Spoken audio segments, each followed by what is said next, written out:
Jadi wali-wali Allah itu walaupun zahirnya nggak bisa baca kitab beginian, dia bisa baca kitab kolbu.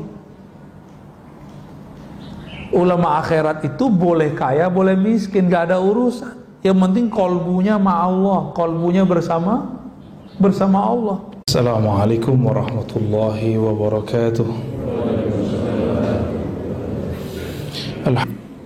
Barakana bil yaqazati. Asyhadu an la ilaha illallah wa asyhadu anna Muhammadan abduhu wa rasuluh.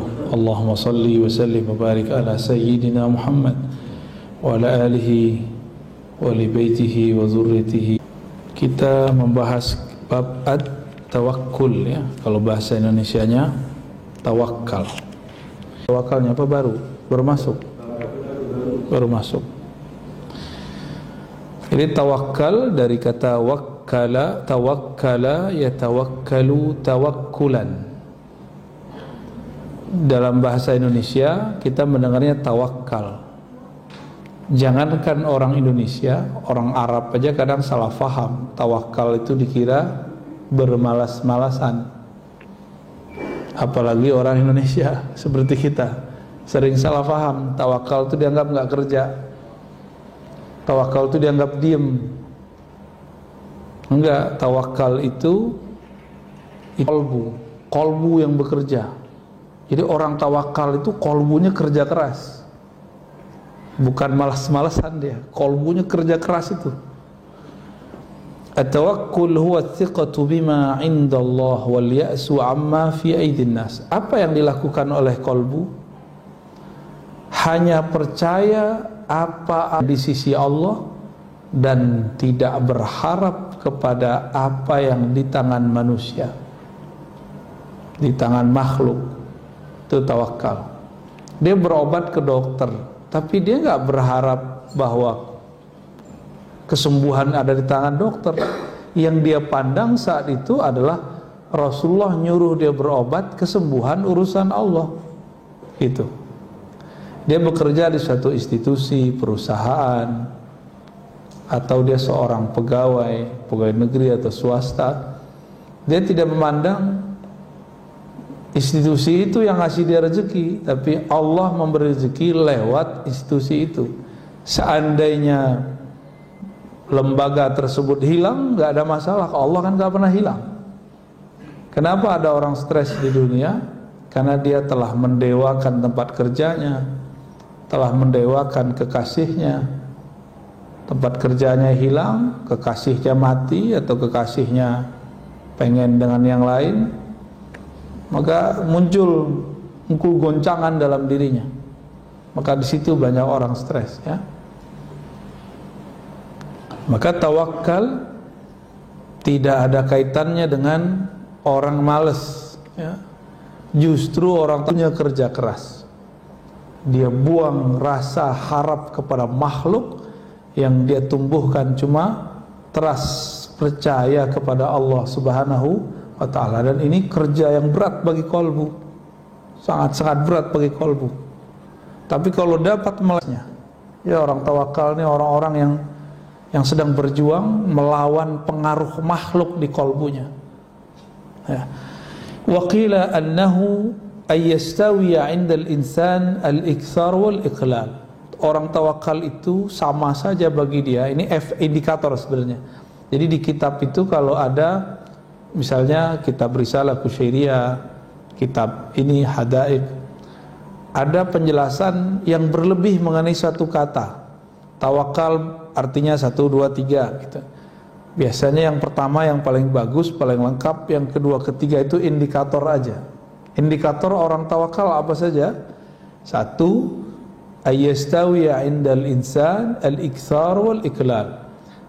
Bagi dia hartanya banyak, hartanya sedikit, kerjanya banyak, kerjanya sedikit, kolbunya tidak berubah. Kolbunya tetap bergantung hanya kepada Allah. Maka dia tidak bertambah yakin karena duitnya banyak, dia tidak berkurang yakinnya kalau duitnya sedikit. Kalau kita kan nggak begitu. Baca Waqiah nih, duitnya banyak, rezekinya jadi melimpah, baru dia yakin. Tadinya kurang yakin. Jadi butuh pembuktian dulu. Ini kita kebanyakan. Maka iman kita ini belum masuk ke iman mutawakkilin. Orang-orang tawakal itu ada benefitnya, Bapak Ibu yang mulakan Allah. Dia nanti masuk surga tanpa hisab, tanpa azab. Orang dihisab di sana, dihisabnya paling cuma 2 hari, tapi 2 hari akhirat. 1 hari di sana sama dengan 1000 tahun. Berarti kalau 2 hari berapa tahun? Mau? Saya nggak mau, Pak. Ya. Huwa isqatu hammil waqtil ghaib. Indikator orang sudah tawakal apalagi? Isqat. Isqat itu menggugurkan hammil waqtil ghaib. Angan-angan mengenai waktu besok. Waktu yang belum ada. Besok itu masih gaib gak? Masih gaib. Gaib itu bahasa Arab artinya yang tidak terlihat. Tidak panjang angan-angan untuk masa depan. Mempersiapkan masa depan boleh. Mempersiapkan itu dengan bekerja. Baik pekerjaan badan atau pekerjaan angan-angan mainnya di sini. Coba kalau saya begini, nanti saya kalau begini. Kebanyakan berandai-andai. Orang ini belum disebut tawakal. Bertawakal itu isqatu hammil waqtil ghaib. Jadi kita nggak usah pikirin besok kejadiannya apa, jalani aja hidup hari ini, besok pasti beres. Ya, ntar kalau virus berikut datang lagi gimana? Ya sudah. Jika kita ridho mati syahid, jika kita berjuang dan selamat, ya insya Allah Allah gugurkan dosa-dosa kita. Ya, tidak ada kaitannya orang kena virus nggak kena virus, munafik tidak munafik. Kawan saya orang paling soleh kena COVID juga, Pak. Mati lagi. Apakah dia munafik? Menurut saya yang munafik. Ya, dia meninggal. Padahal orangnya soleh, nggak pernah bohong menurut kita. Ya. Jadi nggak usah dikait-kaitin. Suka-suka Allah lah. Ya. Suka-suka Allah. Jangan cocok logi. Ya. Apalagi indikatornya baqaul abdi ma'allahi ta'ala bila alaqah. Tetapnya hamba terhubung kepada Allah tanpa gangguan harapan kepada makhluk, baik makhluk hidup ataupun makhluk yang dianggap jamid, yang tidak bergerak seperti obat, makanan, minuman. Kita menyebutnya benda mati, tapi dalam bahasa saya menyebutnya jamid, yang tidak bergerak. Karena saya meyakini alam semesta ini hidup semua, tapi dalam bentuk hidupnya sendiri, bukan hidup ala kita. Ya. Wa tafsirul alaqa ma dzakarahu Yahya ibn Mu'adz ya fi qawlihi labs as-sufi hanud wal kalam fi zuhdi hirfa. Ini enggak usah dibaca. Indikator berikut at-tawakkul tamamul yaqin billah. Orang yang disebut tawakal itu orang yang yakinnya sempurna kepada Allah. Yakin gak hari ini Allah jamin rezeki? Bukan berarti kita gak mau kerja. Kebetulan memang hari libur, benar? Ya. Besok yakin gak Allah jamin rezeki? Ya kita kerja. Kerja yang bisa kita buat. Kerja itu jangan kemudian versi kebanyakan orang. Ya. Kalau mohon maaf ya, kebanyakan kita kan berpikir sibuk, yang penting sibuk, tapi duitnya nggak jelas. Nggak itu yang penting sebenarnya hasilnya. Ngapain kemudian dari pagi sampai sore sampai besok lagi, tapi hasilnya at-ta'ab, hanya lelah. Apalagi membuat hati kemudian terganggu hubungannya kepada Allah Subhanahu Wa Taala. Yakin itu cara menumbuhkannya gimana? Kan banyak orang nanya, gimana cara numbuhin yakin? Mudah, husnuzan billah, berbaik sangkalah kepada Allah. Jadi kalau ada orang nanya lagi, gimana cara yakin? Caranya bukan dengan ceramah, caranya bukan dengan baca Quran, caranya bukan dengan zikir, bukan. Caranya menumbuhkan husnuzan dalam kalbu.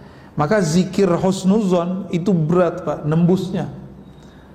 Jadi saya diajarkan guru-guru saya zikir nyebut nama Allah, tapi tumbuhkan rasa harap dan rasa berbaik sangka kepada Allah. Itu yang disebut husnuzan. Jadi husnuzan itu enggak hanya ke makhluk, tapi juga kepada Khalik, ya. Wathiqatu bima wa'ada minar rizq, terhadap jaminan rezeki. Waridha bima jara bihi qada'uhu wa qadruhu. Fa idza tamma al-yaqin billah summiya tawakkulan. Lalu ridha terhadap ketentuannya. Bapak percaya kepada Allah, ibu percaya kepada Allah. Oke, udah ridha belum? Allah berkuasa enggak sekarang? Sebelum pandemi, saat pandemi, sekarang ini. Pandemi itu Allah yang buat gak? Yang ciptain gak? Allah juga yang ciptain. Semuanya Allah yang buat. Kita izin gak pandemi ini? Izin. Terus ridho gak? Ridho gak, Pak? Ya, kayaknya susah ya. Karena kurang ridho, kuranglah yakin. Maka orang-orang yang yakin itu hidupnya penuh dengan keridhaan, kerelaan, lapang dadanya. Ya, fa idza tammal yaqin billah summiya tawakkulan. Kalau yakinnya sudah lengkap, pertama husnuzan, yang kedua percaya dengan janji jaminan Allah, yang ketiga ridha dengan ketentuan Allah. Udah tiga itu. Orang ini baru disebut bertawakal. Tawakkala yatawakkalu, menyerahkan urusan kepada Allah. Saya nih misalnya seorang direktur, misal saya nggak bisa datang, saya lagi mau umroh, saya serahkan kepada mungkin GM-nya, pakai surat misalnya, saya percayakan kepada dia. Kalau sudah dipercayakan, kita nggak ngerecokin lagi. Nah, ini nestapa anak-anak orang kaya, anak-anak pengusaha. Anaknya masih dianggap anak kecil padahal udah gede. Akhirnya ketika anaknya berusaha, direcokin terus sama bapaknya. Oh nggak begini diatur. Tapi dengan ala tahun waktu dia masih muda, padahal zaman sudah berubah. Nah ini bagi kawan-kawan yang perusahaannya perusahaan keluarga, usaha-usaha keluarga biasanya menghadapi itu. Kita mau nyerahin ke anak, mewarisi kepada anak, tapi kita nggak benar-benar mempercayakan kepada dia, gitu. Maka orang-orang ini belum disebut menyerahkan. Maka tawakul itu artinya penyerahan total kepada Allah secara ruhiyah, secara ruhiyah. Adapun secara zahir, secara penampakan lahiriah, dia tetap terlihat berusaha, tetap terlihat berobat kalau sakit, dan lain sebagainya. Wa qila atawakkul bidayah wa huwa sifatul mu'minin, wa taslim wasitah wa huwa sifatul awliya, wa tafwid nihaya wa sifatul khawasil khawas. Ada lagi ungkapan, tawakal itu ada levelnya. Ada penyerahan biasa, ya udahlah terserah Allah lah. Ini sifat orang beriman, tapi baru makom pertama. Tawakal versi pertama. Tawakal level kedua, at-taslim wasitah, yaitu dengan taslim. Taslim itu bukan lagi sekedar ngomong wah saya berserah, tapi sudah mulai kepada kepasrahan. Taslim itu memasrahkan kepada Allah Subhanahu wa ta'ala, tapi kepasrahannya belum total, masih level kolbunya. Tapi ini sudah wali, Pak. Kebanyakan wali levelnya di sini. Makanya wali itu ada dua model, ada wali am, ada wali khas. Wali umum, ada wali khas. Wali yang spesial. Inilah at-tafwid. Dia tidak hanya berserah dengan kolbunya, tapi sudah dengan ruhnya. Maka geraknya dia itu atas geraknya Allah Subhanahu wa ta'ala. Faqad madaha Allah ta'ala tawakkul wa hatha alaihi man yatawakkal 'ala Allah fa huwa hasbuh. Ya. Secara umum di surat At-Talaq kasusnya di situ perceraian. Tapi ayat ini bersifat umum. Siapa yang bertawakal kepada Allah fahuwa hasbuh, maka cukuplah itu baginya. Adakah yang lebih melebihi kalau sudah bersama Allah masih butuh yang lain enggak? Maka muncullah zikir dari bab tawakal. Allahul kafi. Gimana lafaznya? Allahul kafi, Rabbunal kafi, wajadnal kafi, qasadnal kafi, gitu ya. Likullil kafi, kafanal kafi, alhamdulillah. Itu intinya sama, Pak. Cukuplah Allah yang mencukupkanku. Nah, udah selesai udah. Kalau Allah yang mencukupkan kita, Allah sangat mengerti kebutuhan keperluan kita. Kalau makhluk yang mencukupkan, oleh karena itu ulama kita mengulang-ulang. Cuma sekarang cuma jadi, mohon maaf, hanya menjadi seni aja. Seni tarhim sebelum sholat. Kapi, taunya kawan kapi doang. Lama-lama diganti jadi kopi. Wajanal kopi, yang suka ngopi. Fa idza azamta fatawakkal 'ala Allah, innallaha yuhibbul mutawakkilin. Jika engkau berazam, bertekad melakukan sesuatu, maka berserahlah kepada Allah.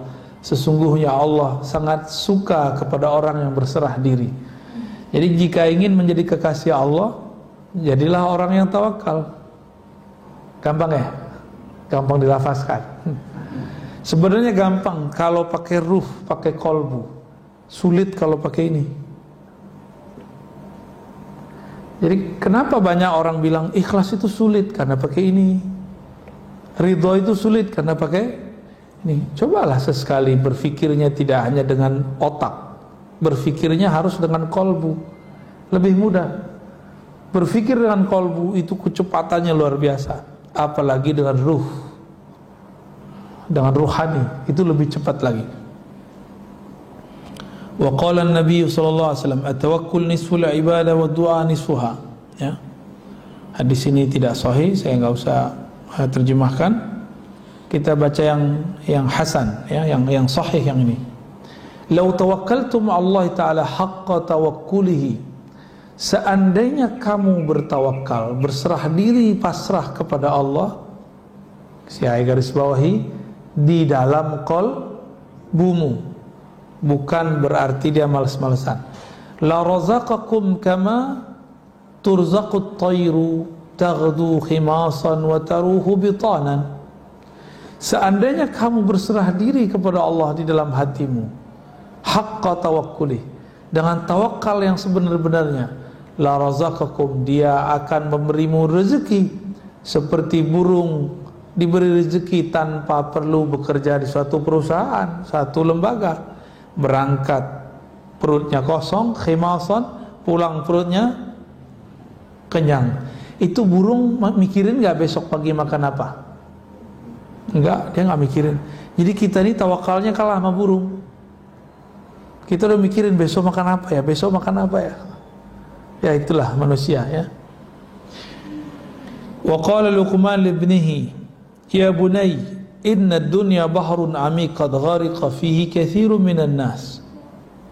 Wahai ananda, kata Luqman, wahai anakku, dunia itu seperti lautan yang dalam, yang mana banyak manusia yang sudah tenggelam dalam dunia bekerja, benar, tenggelam dalam dunia rumah tangga, urus anak, khidmat kepada suami mencarikan nafkah. Itu yang disebut bahrun amik. Faltakun safinatuka fiha taqwallah, maka jadikanlah kapalmu, yaitu kendaraanmu, takwa kepada Allah. Wa syira'uha tawakkul 'ala Allah, lalu perjalanannya penuh dengan tawakal kepada Allah. La'allaka tanju wa ma azunnuka najian, semoga kamu sukses walaupun itu sulit, kata beliau ya. Wa ma azunnuka najian. Wa alam anna tawakkul ala qismain. Nah, tadi kita sudah bagi tawakal tadi ada 3, kalau di sini dibagi menjadi 2. Ada tawakal orang awam. Awam ini umum, kebanyakan orang beriman ini, tafidu amr rizki ilallah, hanya berkaitan dengan penyerahan rezeki kepada Allah. Jadi orang awam itu kalau ngomong tawakal babnya rezeki mulu, duit mulu. Kita banget ya, bener. Kapan hidup ini nggak mikirin duit? Baru naik makomnya dari makom awam ke makom khawas. Itu sama aja, mau ustadz gak ustadz sama. Serius. Jadi kalau si ustadznya nggak belajar kerohanian, nggak berlatih rohaninya, itu mahabbah fulusiyahnya tinggi sekali. Tahu mahabbah fulusiyah Pak? Cinta duitnya, masya Allah. Ya. Ada yang naik dikit, cinta viral. Connect kan antum tuh.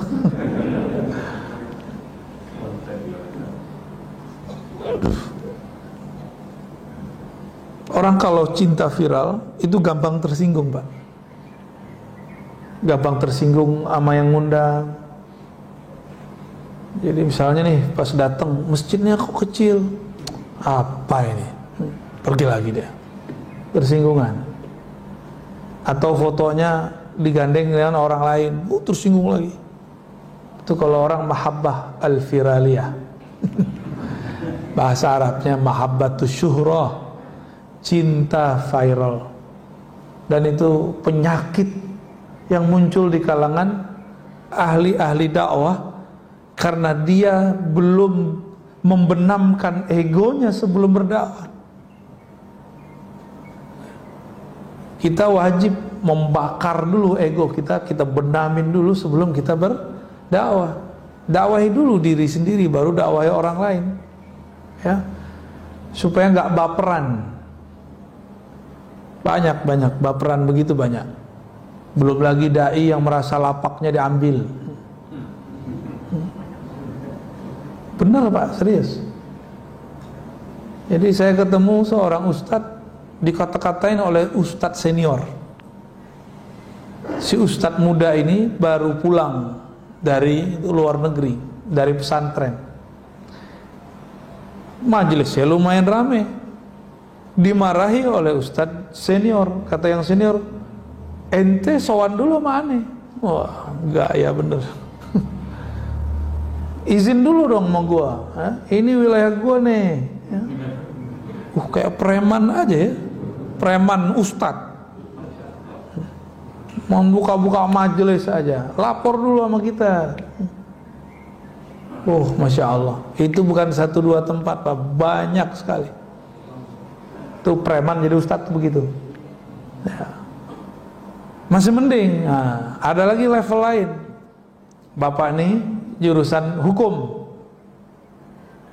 fikih. Terus datanglah seseorang masih muda. Dia juga bisa berbicara hukum, tapi jurusannya bukan jurusan hukum. Ternyata dia cuma tamatan pesantren. Kata orang yang jurusan hukum ini, kamu jangan ambil materi saya dong. Itu kan materi saya yang kuliahnya hukum, kamu kan bukan. Saya aja ngajar, kamu gak usah. Wah, itu udah banyak Pak ya. Jangan ambil dong bagian saya gitu. Nah, ini akibat tidak membenamkan egonya sebelum dakwah. Maka dalam kitab Ibnu Athaillah disebutkan udfun wujudaka fi ardil khumul. Benamkan dulu wujud sombong di ardil khumul, di tanah ketawaduan, gitu maksudnya. Khumul itu nggak kelihatan sama orang, mastur, sehingga nanti sama aja rasanya, mau terkenal nggak terkenal sama, mau viral nggak viral sama. Karena dia kemudian bukan menjadi hamba syuhrah, hamba kemasyhuran. Dia bukan jadi hamba yang juga pengen sembunyi-sembunyi, enggak. Bagi dia sembunyi tidak sembunyi sama, Allahnya sama kan? Allah Tuhannya orang yang sembunyi dengan orang yang enggak sembunyi sama enggak? Maka wali itu enggak mesti diam-diam. Wali itu ada yang terkenal, cuma enggak banyak. Karena banyak orang pengen terkenal jadi wali, dia bukan wali. Wali murid sih iya. Nah ini catatan saya terhadap diri saya sendiri dan dunia dakwah.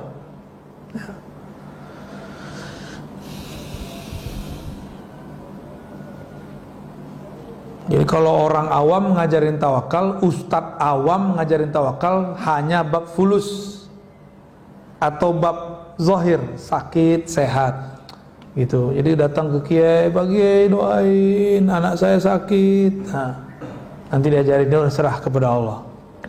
Jadi tawakalnya baru di level yang materi, yang zahir, yang tampak. Pak Kiai doain dong, saya masih jomblo, kata si jomblo. Ini jomblo ini ya. Doalah Kiai ya. Begitulah terus, nggak naik-naik pangkat, nggak naik-naik pangkat. Tawakalnya masih urusan rezeki zahir. Adapun tawakalnya khawas, dia leburkan kehendaknya dalam kehendak Allah, egonya dalam wujud Allah. Itu yang disebut tawakal wali. Tawakalnya wali-wali Allah. Maka wali Allah itu tidak ada wali Allah yang hakiki ya, yang doa ya Allah angkatlah pandemi, gak ada. Antum coba cari walinya, kalau dia ngerti ma'rifatullah, mengenal Allah, Allah memang sekarang lagi menginginkan ini kok. Memang Allah sedang menginginkannya, tinggal kita ridho atau tidak. Tapi urusan adab udah masuk ke bab adab ya. Tafwidul amri ila Allah fi kulli syai' hatta yabqa al-'abdu tahta ahkamil qada wal qadar. Si hamba lebur kudratnya, kekuatannya, iradahnya, kehendaknya dalam kudrah iradah Allah, dengan ilham dari Allah Subhanahu wa ta'ala. Orang ini enggak banyak wirid. Wirid itu untuk pemula. Tirakat itu bagi pemula, Pak. Kalau wali-wali Allah, dia sudah melewati masa-masa itu. Yang diperlukan bukan lagi wiridan zahir, tapi wiridan qalbu. Dan ini amal yang lebih mulia. Jadi taatnya zahir belum tentu membuat seseorang jadi wali Allah. Siapa tahu ria. Tapi kalau taatnya qalbu, pasti langsung kepada Allah Subhanahu wa ta'ala. Jadi saya berharap mulailah kita mengarah ke sana. Kitab ini saya bawa ke sini, ini kan untuk itu, Pak. Kitab-kitab begini bukan di pesantren aja, gak banyak yang ngaji ini. Ini hanya di majelis-majelis para masyayikh, para kiai-kiai ulama besar. Sekarang kita bawa ke majelis umum. Kenapa? Karena sekarang virus-virus kolbu itu banyak sekali. Kalau kita nggak bawa kitab ini keluar, kapan lagi nih umat bisa menikmati kitab-kitab seperti ini? Kalau nggak nanti ulama-ulama aja yang menikmati. Ya. Alhamdulillah. Berarti bahasa saya nggak ketinggian gitu. Saya nggak mau bahasanya ketinggian. Atau memang Allah nggak izin saya berbicara. Ciri-ciri Allah tidak izinkan seseorang dai berbicara ketika kalamnya tidak dapat dipahami makhluk. Makanya saya tanya, bisa dipahami Pak? Ini jangan menghibur saya loh Pak. Ntar bikin antum senang gitu. Enggak, saya nggak mau begitu. Orang-orang yang wali khawas itu kesannya, nah di sini banyak orang tertipu secara kasat mata. Adimul harakati wal ikhtiyar. Seakan-akan gak ada lagi gerak, tidak ada lagi pilihan. Tadi kita sudah sebutkan, dia hanya bergerak kalau diilhamkan Allah. Dia hanya memilih jika dipilihkan Allah. Inilah maqam Sayyidina Abu Bakar ketika ditanya, apa yang kau pilih? Apa yang kau mau wahai Abu Bakar? Apa jawaban beliau? Aku memilih untuk tidak memilih lagi. Allah lah yang memilihkan bagiku. Aku berkehendak agar kehendakku habis dalam kehendak Allah. Ya. Masih pantas nggak kita berkehendak sedangkan Allah mau sesuatu? Allah maunya pandemi, kita maunya pandemi diangkat, kan gak sopan Pak. Ini bab kolbu ya. Tega banget Allah, bukan tega. Ini memang sunatullahnya sudah. Kan dunia ini memang tempat, Pak. Kalau nggak virusnya pandemi, virus apa gitu? Pasti selalu ada.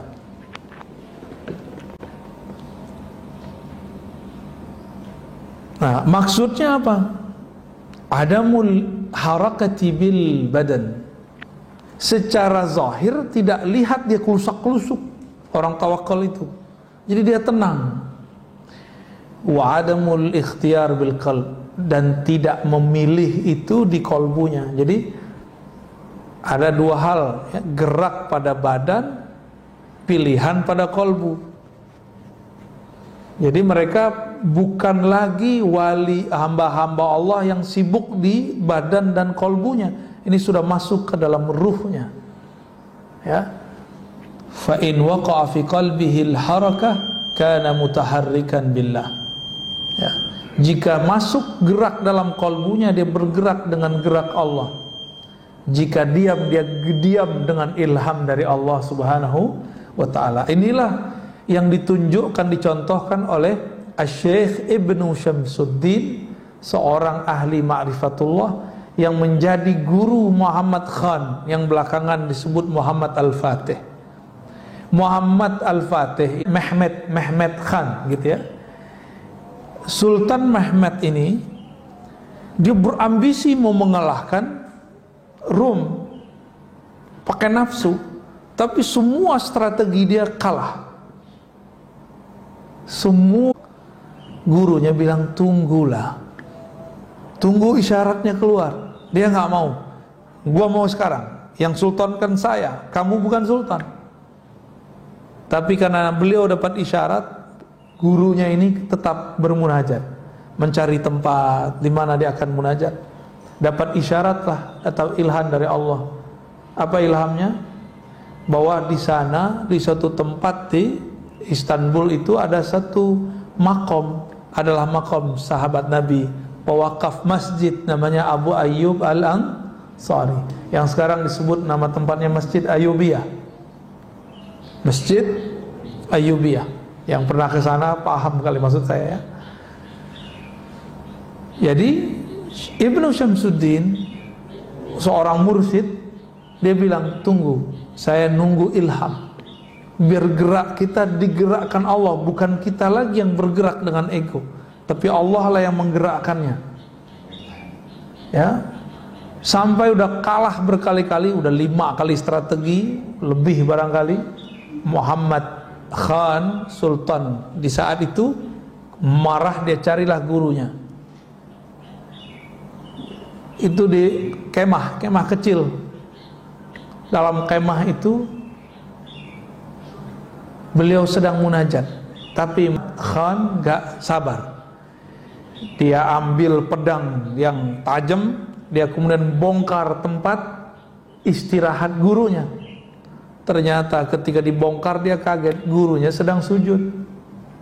Sujudnya panjang sekali. Melihat lagi sujud, dia langsung diam. Tapi masih gergetan.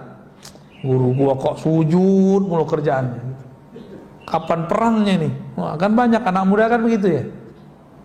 Pengajian mulu. Kapan perangnya nih? Ini udah gatal mau jihad nih. Anak muda biasa.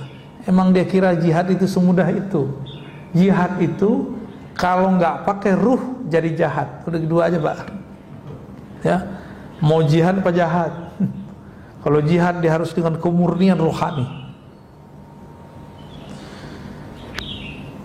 Udah ada waktu sekitar 1 jam, baru naik kepalanya. Ternyata tempat sujudnya sudah basah.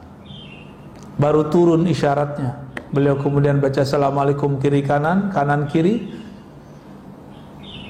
Ibn Syamsuddin mengatakan, wahai Ananda Sultan, detik ini berangkatlah. Insya Allah, Allah membersamai perjuanganmu. Bengong dia. Ini yang gua tunggu-tunggu nih. Tapi di saat itu karena dia melihat gurunya sujud lama, egonya pun ikut kemudian tenang. Dia kemudian masuk ke Konstantinopel yang sekarang jadi Istanbul itu dengan penuh tenang, zikir nggak berhenti, dibersamai gurunya. Jadi beberapa kali melakukan serangan, gurunya nggak dia bawa ikut. Dia ngerasa, orang tua ngerti apa? Ini anak arogansinya anak-anak muda, ya. Menang nggak habis itu? Menang. Maka beliau dapat gelar Al-Fatih, penakluk Konstantinopel. Ya, jadi senjata paling hebat itu adalah tawakul, bertawakal. Karena di situ ada strategi ilahiyah. Allah lah yang buat strategi. Nah, inilah yang terjadi sekarang pada ulama-ulama kita dalam menghadapi pandemi. Ulama wali, Pak, ya. Ulama itu terbagi dua. Ulama dunia, ulama akhirat. Orang salah faham ulama dunia yang kere-kere gitu, enggak ada kaitannya. Nabi Sulaiman kaya tuh, Nabiullah, Nabi akhirat itu. Ini urusannya ruh. Ulama dunia yang di kolbunya ada dunia. Boleh di tangannya ada dunia, di rumahnya ada dunia, tapi jangan pernah masuk ke dalam kolbunya. Itu yang penting. Orang miskin bisa lebih cinta dunia daripada orang kaya. Coba aja cek. Bapak tadi ingatnya apa? Ingat Allah apa ingat mau makan sarapan pagi? Ingat sarapan pagi. Udah lapar, nggak ingat Allah. Sholat lagi.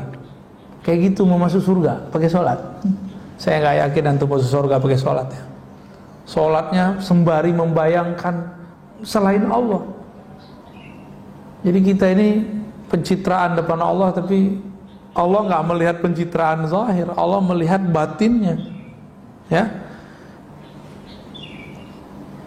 Ulama akhirat itu ulama yang kenal Allah. Jadi wali-wali Allah itu walaupun zahirnya nggak bisa baca kitab beginian, dia bisa baca kitab kolbu.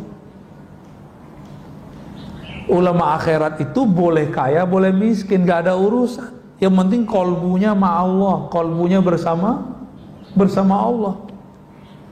Daripada udah miskin, kolbunya bersama dunia, mending kaya, kolbunya bersama yang maha kaya, Allah subhanahu wa ta'ala. Jadi boleh nggak kiai punya rumah banyak? Kok boleh? Yang penting kolbunya bersama Allah. Boleh nggak kiai mobilnya banyak? Nggak apa-apa, usahanya banyak. Boleh. Yang penting kolbunya bersih. Kiai istrinya banyak. Ya boleh. Yang penting kolbunya bersama Allah. Maaf ibu ya. Itu jangan diteruskan Pak ya. Nanti bisa perang di rumah ntar.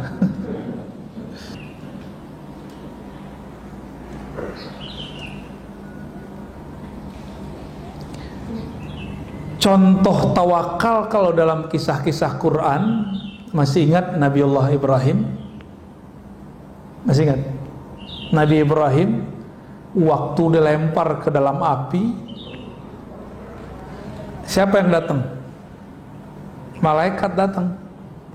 Yang datang bukan malaikat biasa, yang datang pemimpin malaikat luar biasa, Sayyidina Jibril. Beliau menawarkan bantuan. Itu kalau Sayyidina Jibril ngeluarin sayapnya satu, Raja Namrud mau negerinya hancur semua, cukup dia gini nih. Karena sayap dia itu luar biasa sekali. Tapi Sayyidina Ibrahim nggak mau, karena itu melanggar kode etik nubuat. Jadi nabi-nabi itu walaupun doanya mustajab, dia nggak boleh mengeluarkannya di dunia. Kata Rasulullah SAW, inni khaba'tu, aku menyembunyikan doa-doa mustajabku. Nggak boleh sembarangan pakai. Untuk apa? Beliau sembunyikan untuk nanti, sekarang akhir zaman dan nanti di padang mahsyar. Coba kalau Nabi Muhammad pakai hak beliau seperti Nabi Nuh.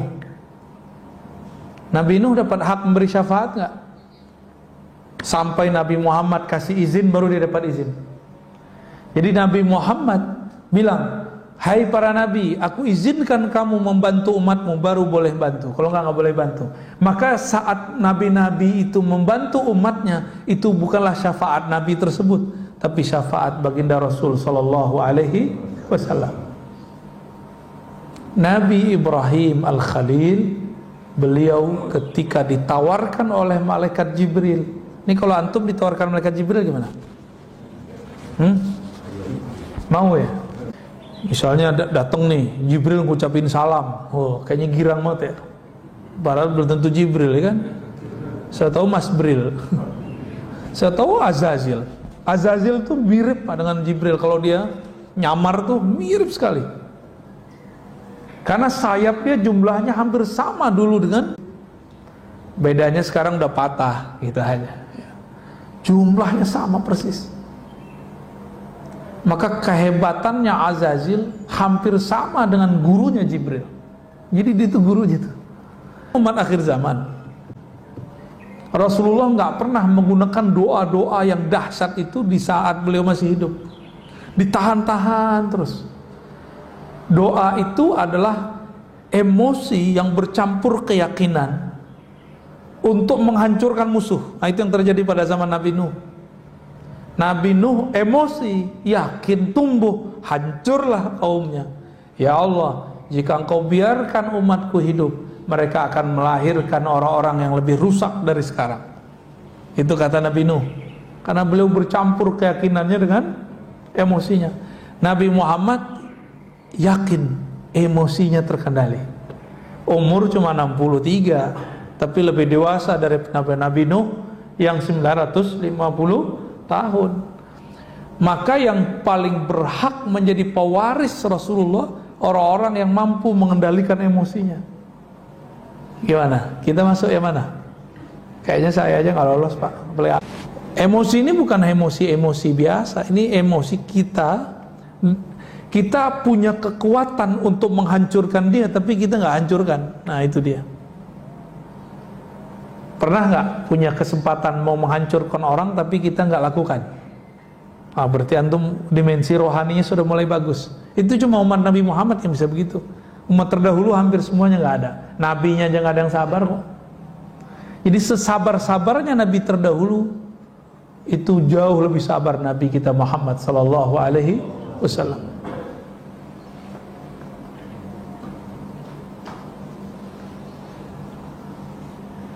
Maka wirid-wirid, zikir-zikir yang ngundang-ngundang khadam itu nggak menumbuhkan tawakal, apalagi antum pakai rajah, pakai jimat.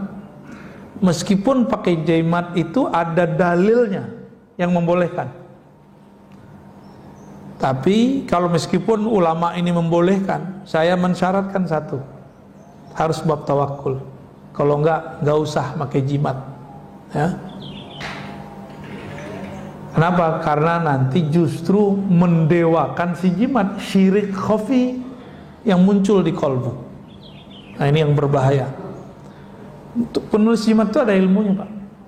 Kita tahunya kan sok-sok ahli tauhid, anti jimat, tapi giliran minum obat berharap kesembuhan dari obat, nah, itu lebih parah daripada pakai jimat.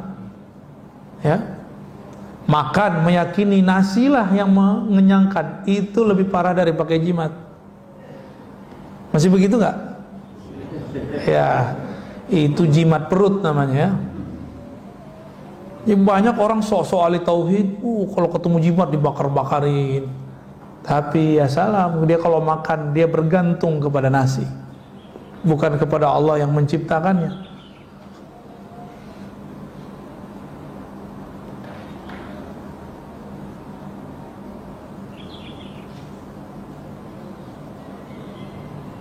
Wah, udah jam 6, 10 Pak. Lanjut. Atau cukup?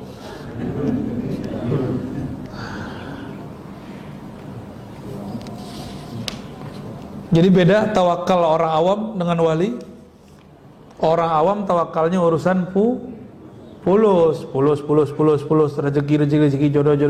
Begitulah terus. Hidup ini muter bolak-balik.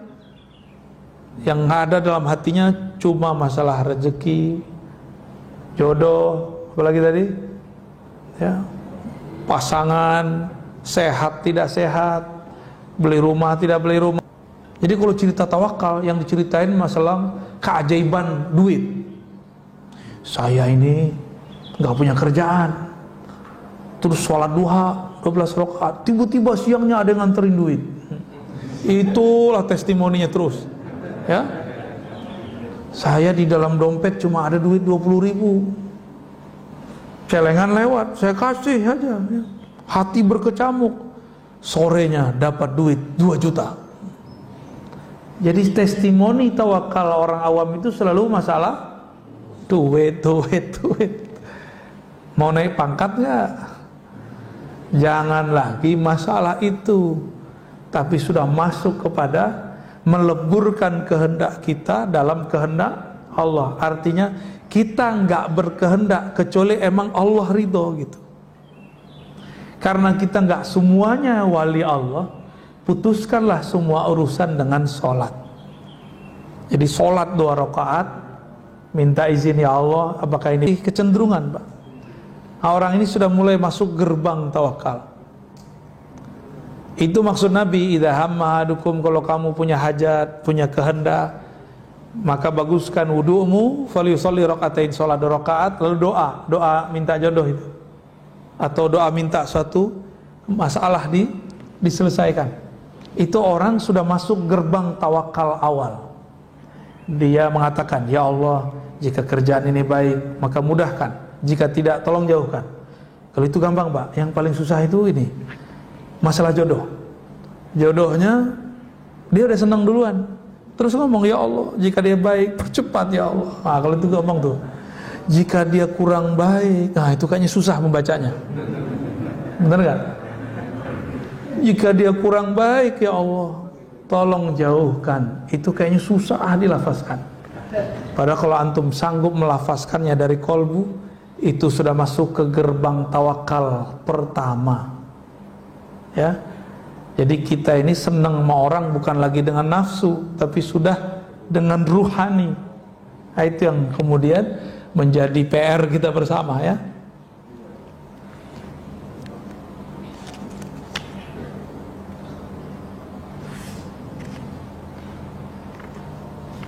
Udahlah ya, kebanyakan. Gimana? Cukup? Baik Ustaz, jazakallahu khairan atas kajiannya pagi ini. Ini ada banyak pertanyaan sebenarnya Ustaz. Coba dong. Hanya punya waktu 15 menit ya. Ini baik, pertanyaan pertama saya bacakan dari YouTube saja. Ini nanti selanjutnya begitu kita kasihkan. Baik, yang pertama dari YouTube. Assalamualaikum Buya, pertanyaan saya, jika Allah pertemukan kita dengan orang yang suka pada maksiat, mengajak kita pada maksiat, apakah masuk kita terus Allah menghantarkannya pada kita atas satu sebab yang baik? GR amat tuh. Ya, itu kesempatan, ya. Kesempatan, bukan kesempatan maksiat, Pak. Kesempatan ngetes diri, tergoda nggak? Yang kedua, bisa bawa dia nggak? Gitu. Jadi dai itu nggak mesti duduk begini. Dai yang hebat itu dai yang tadi temennya maksiat, sekarang jadi nggak maksiat. Itu dai beneran. Saya ini muallim namanya. Kebetulan konteksnya dakwah. Kalau muallim sebenarnya kan Bapak yang datang ke saya. Ya gengsi, Pak. Tapi karena konteksnya dakwah, saya datang ke sini. Namun kita ramu dalam bentuk taklim. Supaya apa? Supaya ngomongnya terarah dan terukur, ada kurikulumnya, yaitu kitab ini sendiri. Kalau enggak nanti saya ngomong yang dulu ya, ngomongnya diulang lagi sekarang. Ya. Pernah nggak ikut pengajian begitu? Ikut ustadznya udah sehari 3 tempat, omongannya sama. Wah, itu pengalaman saya waktu kecil, Pak. Waktu kita masih remaja, kita lagi seneng-seneng hijrah tuh. Kemana aja pergi, itu kita ikutin si dai, si ustadz, si kiai. Tapi kok omongannya sama aja. Lama-lama saya mikir jenuh. Itu si kiai ilmunya nggak di-upgrade ya. Tahun besok sama. tahun besok lagi sama. Tapi dia kalau ngomong sama saya, utlubul ilma, tuntutlah ilmu, walau bisin, walau ke Cina. Dia nggak tahu kalau kita ini bakal ada masalah sama Cina ya. Saya kasih tahu, Yai, itu hadis menurut ahli hadis dhaif. Serius? Kamu suul adab sama saya? Itu hadis saya itu. Jadi kalau kita nggak nyampein begitu disebut suul adab. Dia nyuruh kita belajar, tapi dia dari kecil, dari dulu sampai sekarang tidak pernah mempelajari kembali dalil dia ini benar apa enggak. Nyuruh orang ngaji, tapi dianya nggak berani ngaji lagi. Nah itulah gawatnya kalau ustadz terlalu pinter, nggak mau ngajar pakai kitab. Kayak kalau ngajar itu pakai kitab aja pak. Ya, saran saya kalau ada ustadz, usulkan ngaji kitab. Nanti dia akan terarah, dia nggak perlu persiapan aneh-aneh.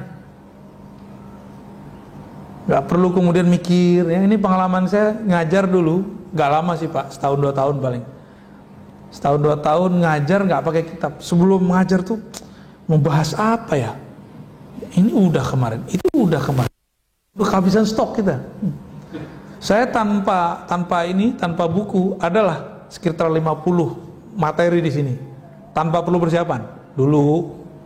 Ya. Tapi kita kan lupa juga ini udah disampaikan belum. Akhirnya kita istikharah, dapat isyarat lah, kamu kalau ngajar pakai kitab aja. Nah sekarang alhamdulillah, ini kan khazanah dari Allah Subhanahu Wa Taala. Kalau kita bedah nggak ada habis-habisnya. Ini aja baru cuma berapa halaman pak? Kayaknya udah nggak kuat gitu ya. Baru berapa halaman ini? Baru ya sekitar 50 halaman. Ada berapa pada sini halamannya semua? Ada 300-an. Kita baru 50-an. Masih panjang perjalanan kita. Ya. Jadi ilmu kiai nggak bisa baca kitab ya, berhenti aja jadi kiai ya. Apalagi kalau kiai ngomong tawakal itu susah, gak usah jadi kiai ente. Ya. Apalagi ngomong khusyuk itu sulit, berhenti jadi kiai. Ya, kenapa? Ulama itu memudahkan kerohanian, bukan menyulitkan orang. Akhirnya orang awam kemana-mana ngomong begitu, ikhlas sulit, khusyuk itu sulit. Benar gak? Tuh kan kantung korban semua kan. Mau lama-lama begitu? Jangan. Kapan naik rohani kita? Kapan naik rohani kita? Harus naik pak. Ini zaman sudah begini, masa kita masih ngaji versi ma'rifat tahun 90-an? Harus di-upgrade ma'rifatnya. Ya. Kira-kira begitu pak ya. Mohon maaf, ini sebenarnya saya ngata-ngatain diri saya sendiri. Dulu kan kita ngomong begitu, ikhlas sulit, khusyuk sulit, itu saya ngomong pak, bukan ustadz yang lain. Saya ngomong ke dalam diri sendiri. Kamu kalau begitu berhenti jadi ustadz. Akhirnya kita berguru. Benar, saya berhenti jadi ustadz, saya berguru dulu. Berbulan-bulan kita latihan rohani, latihan belajar, dan baru kasih, oh ini yang disebut tawakal, oh ini yang disebut khusyuk. Itu maksud berhenti itu. Ya, kalau jadi ustadz terus kapan dia jadi muridnya? Ya, kira-kira gitu pak ya. Jadi kalau tadi dia punya kesempatan, orang maksiat, jadi maksiat itu nggak akan berefek kecuali ada kesempatan. Mampukah dia menolak? Yang kedua, mampukah dia narik kawannya? Wallahu a'lam bishawab. Ya. Apa nih? Masih ono? Pertanyaan dari jamaah yang tadi mas. Oke, ini sudah disortir ya. Bagaimana caranya mengajak orang-orang terdekat kita seperti istri, anak untuk tawakal kepada Allah? Ajarkan anak-anak dan istri berbaik sangka kepada Allah, husnuzon kepada Allah. Cuma itu caranya, nggak ada lagi. Husnuzon itu di sini atau di sini. Kalau hitung-hitungan ini pak, istri akan cemburu kepada suaminya kalau suaminya kirim duit untuk keluarganya. Pernah digituin nggak? Mas, kita nih butuh, kebutuhannya banyak, jangan kirim-kirim mulu. Pernah digituin nggak? Wah, itu istrinya harus ngaji tawakal ya. Yang ketawa tuh. Ya, yang lain kayaknya masih malu ngaku. Jadi tahapannya belajar berbaik sangka kepada Allah. Itu cara tawakal, nggak ada lagi. Cuma itu jalur pintas. Kalau teori-teori udah banyak. Teori, coba hari ini belajar berbaik sangka kepada Allah Subhanahu wa ta'ala. Apa kaitannya dengan ikhtiar, tawakal dan ikhlas? Wah, ini borong ya. Ikhtiar itu pilihan di dalam ini.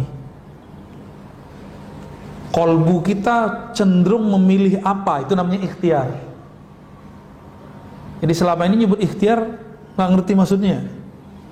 Saya lagi ikhtiar nih, ternyata yang dimaksud ikhtiar itu usaha. Ikhtiar bahasa Arab dari kata ikhtara yakhtaru ikhtiaran, artinya pilihan kolbu. Pilihan kolbu.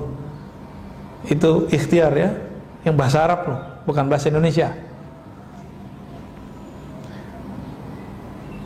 Kolbu, dia mengatakan wajjahtu wajhiya lilladzi fataras samawati wal ardh. Kolbuku aku hadapkan kepada Allah.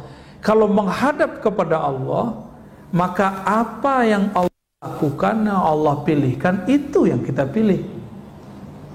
Kita ini punya kolbu. Kolbu itu sebenarnya cerminnya Allah. Allah mandang ke situ, Pak. Coba lihat, kalau kita di depan cermin, tangannya gerak, di dalamnya gerak. Nah, kita ini dijadiin cermin. Sudahkah kita mengikuti cerminan kolbu itu?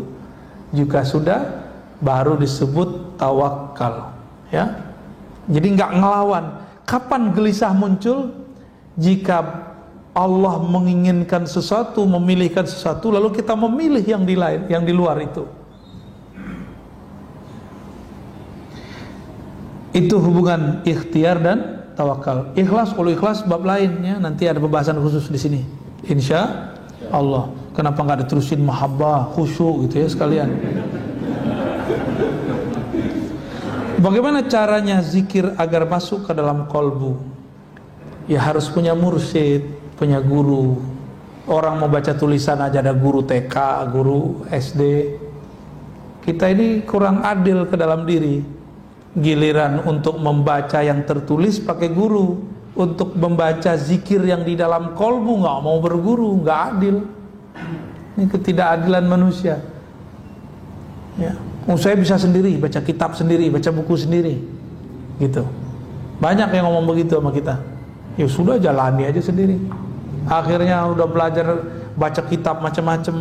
Ini banyak kiai padahal kolbunya kering karena tidak pernah belajar zikir kepada ahli kolbu.